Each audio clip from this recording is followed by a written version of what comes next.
एक बड़ी प्राचीन कथा है, शायद तुमने कभी पढ़ी हो तो भी तुम समझ ना पाए होगे, क्योंकि वो कहानी इस ढंग से कही गई है कि उसे अज्ञानी पढ़ें तो मनोरंजन समझें, ज्ञानी पढ़ें तो जीवन का परम रहस्य बन जाए। तुमने बैताल पच्चीसी का नाम सुना होगा। तुम कभी सोच भी नहीं सकते कि वो भी कोई ज्ञानियों की बात हो सकती है, बैताल पच्चीसी। पर इस देश ने बड़े अनूठे प्रयोग किए हैं। इस देश ने ऐसी किताबें लिखी हैं जिनको बहुत तलों पर पढ़ा जा सकता है, जिनमें परत दर परत अलग अलग अर्थ हैं, जिनमें एक साथ 2, 3, 4 और 5 अर्थ दौड़ते रहते हैं, जैसे एक साथ 5 रास्ते चल रहे हों, पैरेलल, समानांतर। तो जिसकी जो सुविधा हो, एक छोटा बच्चा भी बैताल पच्चीसी पढ़ के प्रसन्न होगा और परम ज्ञानी भी पढ़ के प्रसन्न होगा। खोजी को मार्ग मिल जाएगा, पहुंचे हुए को मंजिल की प्रतिभिज्ञा होगी। जो नहीं खोजी, नहीं पहुंचा हुआ है, उसके लिए सिर्फ चित्त का मनोरंजन होगा, वो भी क्या कम है, थोड़ी देर को मन बहलाव हो जाएगा। बैताल पच्चीसी की पहली कथा है। 25 कथाएं बड़ी अद्भुत हैं, लेकिन पहली तुमसे कहता हूं। पहली कथा है कि सम्राट विक्रमादित्य के दरबार में एक फकीर आया। सुबह का वक्त था। रिवाज के अनुसार लोग सम्राट को भेंट चढ़ाने सुबह सुबह आते थे। उस फकीर ने भी एक जंगली सा दिखाई पड़ने वाला फल सम्राट को भेंट किया। सम्राट थोड़ा मुस्कुराया भी। इस फल को भेंट करने के लिए इतने दूर आने की जरूरत भी क्या थी, लेकिन फकीर है, फकीर के पास कुछ और हो भी नहीं सकता, तो उसने स्वीकार कर लिया। पास में बैठे वजीर को वो देता जाता था जो भी भेंट आती थी, उसने उसे दे दिया। ये क्रम 10 वर्षों तक चला। वो फकीर रोज सुबह आता और रोज वही उसी तरह का फिर एक जंगली फल ले आता। 10 वर्ष, और रोज सम्राट वजीर को फल दे देता। न तो उसने कभी पूछा, क्योंकि सैकड़ों सुबह भेंट लेने वाले देने वाले लोग थे, फुर्सत भी ना थी, समय भी ना था, और इस फकीर से पूछने जैसा भी कुछ नहीं लगा। पर एक दिन पास ही सम्राट का पाला हुआ बंदर भी बैठा हुआ था, और सम्राट ने वजीर को फल न दे के बंदर को दे दिया। बंदर ने फल खाया और उसके मुंह से एक बहुत बड़ा हीरा जो फल में छिपा था नीचे गिर गया। सम्राट तो चौंका, इतना बड़ा हीरा तो उसने देखा भी नहीं था। वजीर से कहा कि बाकी फल कहां है? वजीर ने ये सोचा था कि जंगली फल है, पर फिर भी उसने सोचा कि सम्राटों के पास संभल के रहना पड़ता है, तो एक तलघरे में वो फेंकता जाता था, क्योंकि फलों का करोगे क्या, जंगली थे, खाने योग्य भी नहीं लगते थे, स्वाद भी ठीक नहीं था। तलघरा खोला गया, भयंकर बदबू से भरा था, क्योंकि सारे फल सड़ गए थे, लेकिन उन सड़े हुए फलों के बीच हीरे चमक रहे थे। ऐसे हीरे कभी सम्राट ने देखे नहीं थे। फकीर को कहा कि ये क्या राज, तुम क्या चाहते हो, किस लिए तुम 10 साल से ये भेंट ला रहे हो, और मैं कैसा अज्ञानी कि मैंने कभी देखा भी नहीं, मैंने समझा जंगली फल है। उस फकीर ने कहा, होश ना हो तो जिंदगी ऐसे ही चूक जाती है। दूसरी समानांतर अर्थ की धारा शुरू होती।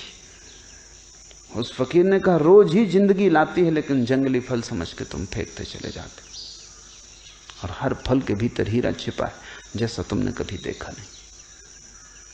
खैर, जो हुआ हुआ, अब पीछे की तरफ मत जाओ, अन्यथा फिर तुम चूक जाओगे, और आगे की तरफ भी मत दौड़ो, क्योंकि मैं देखता हूं सपने दौड़ रहे हैं, क्योंकि इतने हीरे दुनिया के तुम सबसे बड़े सम्राट हो गए। आगे भी मत जाओ, पीछे भी मत जाओ, मैं कुछ और तुमसे कहना चाहता हूं, वो सुन लो। सम्राट सजग होकर बैठा। ये आदमी कोई साधारण नहीं। अब तक समझे कि फकीर। जिंदगी साधारण नहीं है, और जिंदगी ने तुम्हें जो दिया है वो बिल्कुल असाधारण, लेकिन तुम्हें होश नहीं। तुम हंसोगे कि 10 साल तक ये आदमी क्यों बेहोश रहा। तुम कई जन्मों से हो। राजा वीर विक्रमादित्य तुम भी हो। हजारों साल से तुम ऐसे ही बैठे हो और जिंदगी रोज फल दिए जा रही। हर पल छिपा हुआ जीवन का हीरा तुम्हारे पास आता। अब ये कोई साधारण आदमी ना था। राजा संभल के बैठ गया। उसने कहा कि कहो, तुम्हारी एक एक बात सुनने जैसी। उसने कहा कि मैं 10 वर्ष से आ रहा हूं इसी प्रतीक्षा में कि किसी दिन तुम जागोगे, क्योंकि मैं एक ऐसा आदमी चाहता हूं जो वीर हो, वो तुम हो। इसलिए विक्रमादित्य का नाम है वीर विक्रमादित्य। सिर्फ 2 आदमियों को भारत ने वीर कहा है, एक महावीर को, एक विक्रमादित्य को।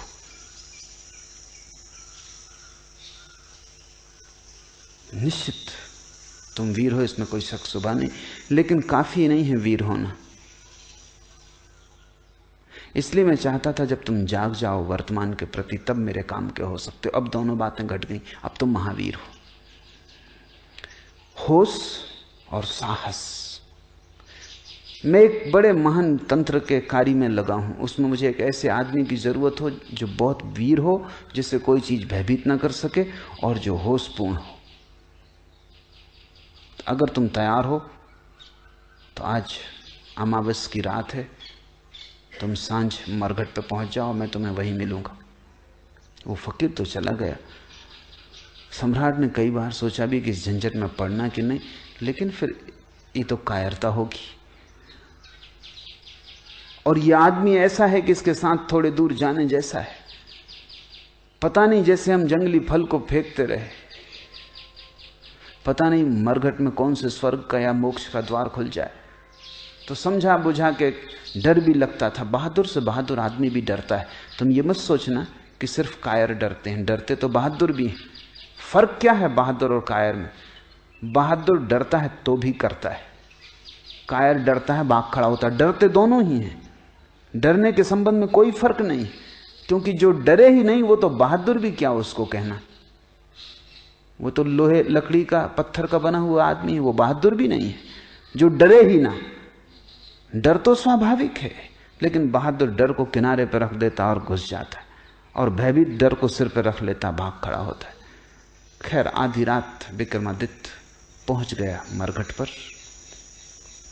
बड़ा डर लगता था, बड़ी भयंकर रात थी, और साधारण रात नहीं मालूम होती थी। कभी मरघट आया भी नहीं था, महलों में ही सदा रहा था। मरघट सिर्फ शब्द ही था।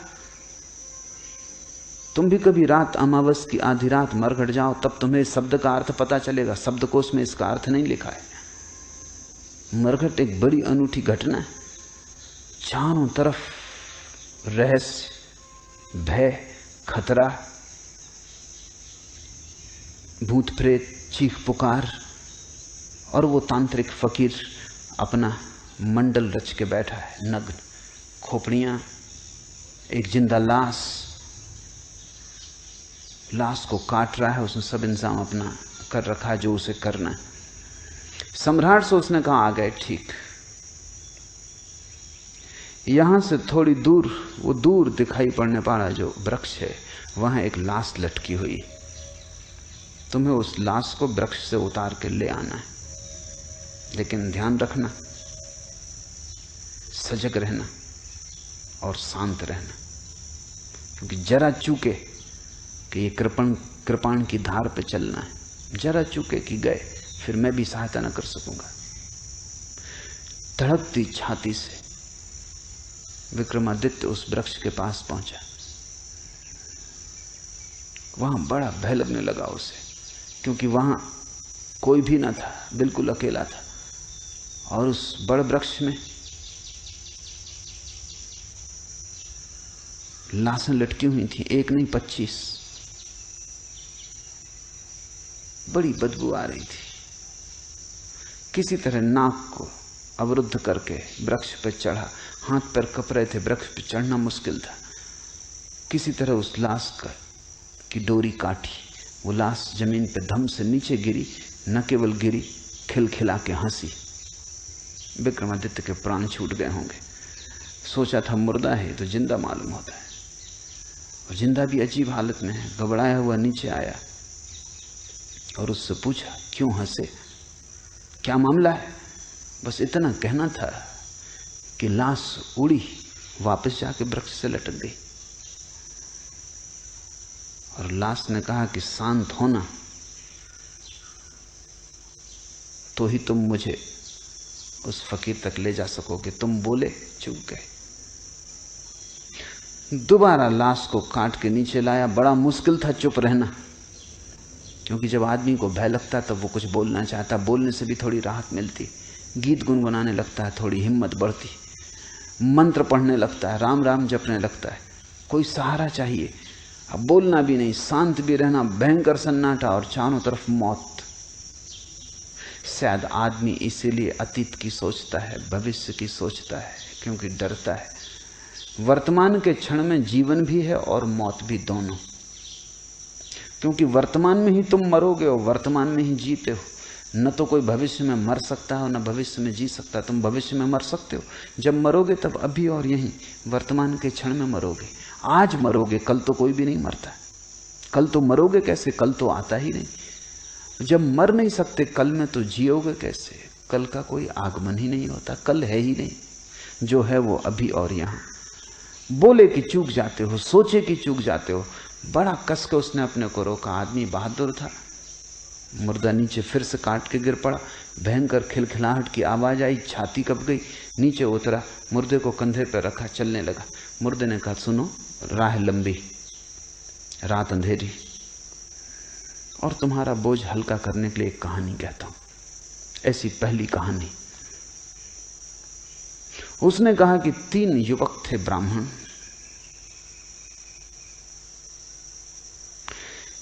ये विक्रमादित्य सुनना भी नहीं चाहता था, पढ़ना भी नहीं चाहता था चक्कर में, क्योंकि जब तुम सुनो तो पता नहीं बीच में बोल उठो या कुछ हो जाए, या कम से कम सुनने में लग जाओ और जो तुमने संभाल रखा है अपने को वो चूक जाए। क्षण में चूक सकती है बात।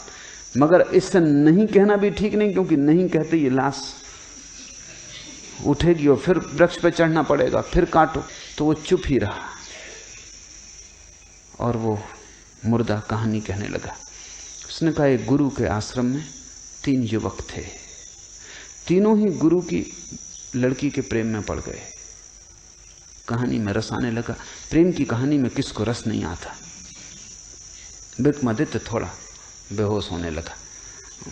संभाल रहा है, लेकिन उत्सुकता जग गई, जिज्ञासा की, फिर क्या हुआ? तीनों एक से थे, योग्य थे, अप्रतिम थे, प्रतिभाशाली थे। गुरु मुश्किल में था कि किसको चुने। युवती भी मुश्किल में थी कि किसको चुने। कोई उपाय न देखकर युवती ने आत्महत्या कर ली।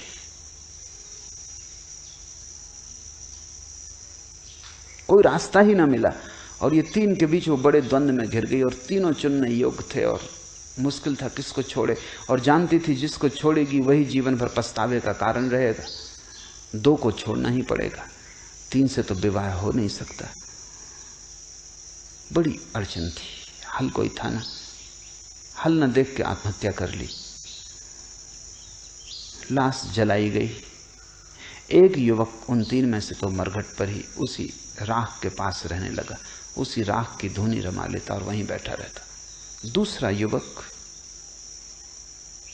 इतने दुख से भर गया कि यात्रा पर निकल गया अपना दुख भुलाने को। घूमता रहेगा संसार में, अब बसना नहीं है, क्योंकि जिसके साथ बसना था वही ना रही। अब घर नहीं बसाना, वो परिव्राजक हो गया, एक फकीर भटकता हुआ आवारा। और तीसरा युवक किसी आशा से भरा हुआ, क्योंकि उसने सुन रखा था कि ऐसे मंत्र भी हैं कि अस्थि पंजर को पुनरुज्जीवित कर दें। तो उसने सारी अस्थियां इकट्ठी कर ली। रोज उनको गंगा ले जाता, धो के साफ करता, फिर ले आकर रख लेता, उनकी रक्षा करता कि कभी कोई मंत्र का जानने वाला मिल जाए। वर्षों बीत गए। जो घूमने निकल गया था यात्रा पर, उसे एक आदमी मिल गया जो मंत्र जानता था। उसने उससे मंत्र सीख लिया मंत्र का शास्त्र ले लिया, भागा। अब डरा, वो घबराया कि पता नहीं अब अस्थि पंजर बचे भी होंगे, क्योंकि वो तो कभी के फेंक दिए गए होंगे। लेकिन आके आश्वस्त हुआ, अस्थि पंजर बचाए गए थे, उनको संजो के रखा था उसके साथी ने। उसने मंत्र पढ़ा, वो युवती पुनरुज्जीवित हो गई, पहले से भी ज्यादा सुंदर, मंत्र सिक्त, उसकी देह स्वर्ण जैसी, अभी अभी ताजी, जैसे कमल का फूल अभी अभी खिला हो। फिर कलह शुरू हो गई, क्या वो किसकी? अब तक सम्राट भी भूल चुका था कि वो क्या कर रहा है, और ये सुनने में लग गया था, जैसा तुम सुनने में लग गए। उस मुर्दे ने पूछा कि सम्राट गौर से सुनो, क्योंकि फिर झगड़ा खड़ा हो गया। अब सवाल है कि इन तीन में से युवती किसकी? तुम्हारा क्या ख्याल है? और अगर तुम्हारे भीतर उत्तर आ जाए, और तुमने अगर उत्तर न दिया तो तुम इसी क्षण मर जाओगे। हाँ, उत्तर ना आए कोई हर्जा नहीं। बड़ा मुश्किल है उत्तर का ना आना। आदमी का इतना बस थोड़ी है अपने मन पर। कोई बुद्ध पुरुष हो तो ना आए, ठीक है, सुन लिया प्रश्न, उत्तर ना आया, कोई हर्जा नहीं। विक्रमादित्य बड़ी मुश्किल में पड़ा। उत्तर तो आ रहा है, बुद्धिमान आदमी था, तर्कनिष्ठ था, समझदार था, शास्त्र पढ़े थे, तर्क साफ था। अब वो बड़ी मुश्किल में पड़ गया। उसने कहा कि बोल, अगर उत्तर आ रहा है तो बोल, अन्यथा इसी वक्त मर जाएगा। तो उसने कहा उत्तर तो आ रहा है, इसलिए बोलना ही पड़ेगा। उत्तर मुझे ये आ रहा है कि जिसने मंत्र पढ़ के युवती को जगाया वो तो पिता तुल्य है, उसने जन्म दिया, इसलिए वो विवाह नहीं कर सकता, वो तो कट गया। जिसने अस्थियां संभाली और रोज गंगा में स्नान कराया वो पुत्र तुल्य है, कर्तव्य है, सेवा, उससे शादी नहीं हो सकती। प्रेमी तो वही है जो धूनी रमाए, राख लपेटे, भूखा प्यासा मरघट पी बैठा रहा, न कहीं गया न कहीं आया। विवाह तो उसी से। लाश छूटी, जाके वृक्ष से फिर लटक गई, क्योंकि ये आदमी बोल गया। ऐसी 25 कहानियां चलती।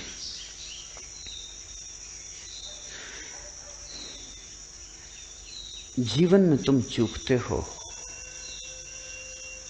जब भी मूर्छा पकड़ लेती, जब भी तुम होश खो देते हो, जब भी जागे हुए नहीं होते, तत्क्षण जीवन का सूत्र हाथ से छूट जाता है। जब भी तुम जरा से अशांत हो जाते हो, विचार की तरंगें चल जाती, तभी जीवन का सूत्र हाथ से छूट जाता है। क्योंकि विचार की तरंग और तुम वर्तमान से च्युत, इधर उठी तरंग, उधर तुम हटे वर्तमान से। वो विक्रमादित्य हार गया। वो फिर ऐसी 25 कहानियां चलती हैं पूरी रात, और हर बार चूकता जाता है, हर बार चूकता जाता है। 25वीं कहानी पर संभल पाता है। हर कहानी में ज्यादा हिम्मत बढ़ती है, साहस बढ़ता है, ज्यादा देर तक रोकता है, ज्यादा देर तक विचार की तरंगें नहीं अंकंपित करती। 25वीं कहानी आते आते कहानी चलती रहती है। विक्रमादित्य सुनता रहता है, भीतर कुछ भी नहीं होता। जीवन एक तैयारी है। यहां बहुत कुछ है तुम्हें उलझा लेने को। बाजार है पूरा, मीना बाजार। वहां सब तरफ बुलावा है, उत्सुकता को, जिज्ञासा को, मनोरंजन को। प्रश्न है, विचार की सुविधा है, सोच विचार का उपाय है, चिंता का कारण है, सब तरह के उलझाव हैं। अगर तुम इस सारे संसार से ऐसे गुजर जाओ जैसे विक्रमादित्य उस मरघट से बिना बोले चुप और जागा हुआ 25वीं कहानी पे गुजर सका, तो ही तुम वर्तमान क्षण की अनुभूति को उपलब्ध होगे। अन्यथा तुमने वर्तमान जाना ही नहीं है। तुम वर्तमान से गुजरे जरूर हो, क्योंकि और कोई जगह नहीं जहां से तुम गुजरो, लेकिन बेहोश सोए हुए गुजरे हो। या तो अतीत में खोए हुए गुजरे हो, या भविष्य में डूबे हुए गुजरे हो। वर्तमान से तुम्हारा कभी तालमेल नहीं बैठा, वर्तमान से संगीत नहीं छिड़ा, वर्तमान के साथ स्वर नहीं मिले। वर्तमान से स्वर मिल जाए तुम पाओगे एक ही है, अनेक उसके रूप हैं। एक है सागर, अनेक हैं लहरें।